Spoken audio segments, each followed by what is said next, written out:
Last night, I posted a video about Muhammad proposing marriage to a baby. What kind of man hears a baby cooing and thinks to himself, she's flirting with me? The same kind of man who had a dream about a 6-year-old girl and concluded that God wanted him to marry her. In response to my awesome video, a Muslim posted this challenge. From Muhammad Haqqani, if you can point out any single small statement in Coran in which said marrying to a child is not prohibited, I am ready to accept Christianity, Rodé.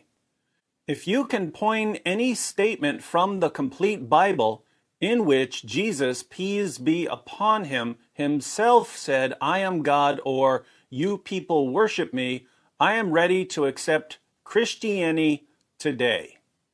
So, if I can show him a single small statement from the Quran which allows marriage to a child, Muhammad will become a Christian. Awesome, because it would be more difficult for me to rearrange my sock drawer than to show a Quran verse that allows marriage to children. According to the Quran, Muslim men can marry, have sex with, and divorce girls all before the girls have reached puberty. In Surah 2, verse 228 of the Quran, Allah revealed that if a Muslim man wants to divorce his wife, he should wait until she's gone through 3 monthly cycles, i.e. 3 monthly periods. That's the waiting period called the iddah. But the question later arose, what about wives who don't have monthly cycles? How long should their husbands wait to divorce them?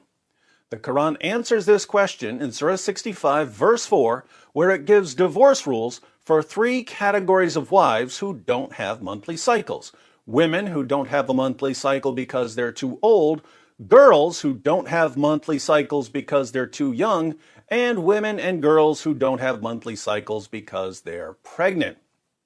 The verse declares that if Muslim men want to divorce girls who haven't yet reached puberty, they have to wait 3 months instead of 3 monthly cycles. The verse reads, and those of your women as have passed the age of monthly courses, for them the iddah, prescribed period, if you have doubt about their periods, is 3 months.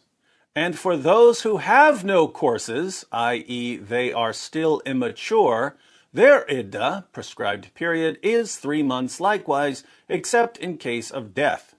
And for those who are pregnant, whether they are divorced or their husbands are dead, their iddah, prescribed period, is until they lay down their burden. And whosoever fears Allah and keeps his duty to him, he will make his matter easy for him. In case there's any confusion about the meaning of this verse, here are 3 classic Muslim commentaries on Surah 65, verse 4 of the Quran.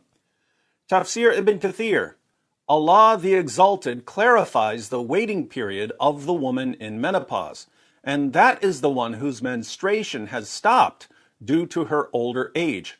Her iddah is 3 months instead of the 3 monthly cycles for those who menstruate, which is based upon the ayah in Surah Al-Baqarah, c. 2-228. The same for the young who have not reached the years of menstruation. Their iddah is 3 months like those in menopause.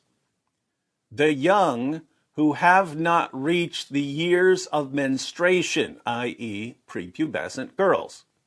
Tafsir Jalalain, and as for those of your women who, yada yada, no longer expect to menstruate, if you have any doubts about their waiting period, their prescribed waiting period shall be 3 months.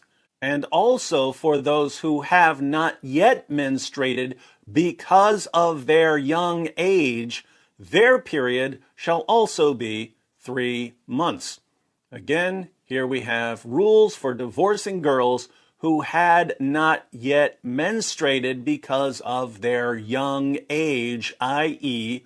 prepubescent girls. Tafsir Ibn Abbas, and for such of your women as despair of menstruation because of old age, if you doubt about their waiting period, their period of waiting shall be 3 months. Upon which another man asked, O Messenger of Allah, what about the waiting period of those who do not have menstruation because they are too young? Along with those who have it not because of young age, their waiting period is 3 months. Notice, Ibn Abbas, Muhammad's cousin, gives the historical background. Muhammad was revealing the part about women in menopause when someone raised his hand and asked Muhammad about divorcing girls who do not have menstruation because they are too young, i.e., prepubescent girls. Muslim sources even link Allah's ruling in the Quran to Muhammad's marriage to Aisha. For instance, here's Sahih al-Bukhari 5133. Notice the chapter heading. Giving one's young children, not adults, giving one's young children in marriage is permissible. Why? By virtue of the statement of Allah, and for those who have no monthly courses, i.e. they are still immature, Surah 65 verse 4 of the Quran. And the iddah, the waiting period for a divorce, for the girl before puberty, is 3 months in the above verse. And to illustrate Allah's ruling in the Quran, Bukhari quotes Aisha in Sahih al-Bukhari 5133.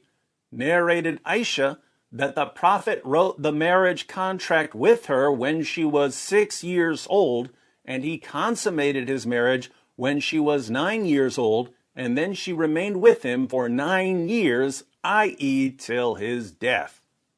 So, does the Quran allow Muslim men to marry children? Absolutely, obviously, indisputably. And what was the challenge? If you can point out any single small statement in Quran in which said marrying to a child is not prohibited, I am ready to accept Christianity Rodé. Muhammad, it's kind of dumb for Muslims to issue challenges like this. I can give a challenge and say, show me a single unequivocal statement in the Quran where Allah says that the gospel has been corrupted, because I know what the Quran says. But Muslims don't know what the Quran says, and they certainly don't know what the Bible says. So it's just a bad idea to toss around challenges about sources when you're completely ignorant of what the sources say. You only know what your leaders and apologists tell you, and your leaders and apologists are the biggest bunch of liars the world has ever seen. So when I tell you something about Islam, and it's the opposite of what your leaders and apologists say, you think I'm lying because I'm contradicting your leaders and apologists. But now you can see from the Quran and the Hadith and your most respected commentaries that I'm right and your leaders and apologists are liars. Now, a deal's a deal, Muhammad, so I expect your next comment to be about converting to Christianity. And just so you know what you're supposed to believe about Jesus now that you're converting to Christianity, here's a video response to your other challenge. Where did Jesus say that he's God and that we should worship him? Watch the video and find out. See you in church.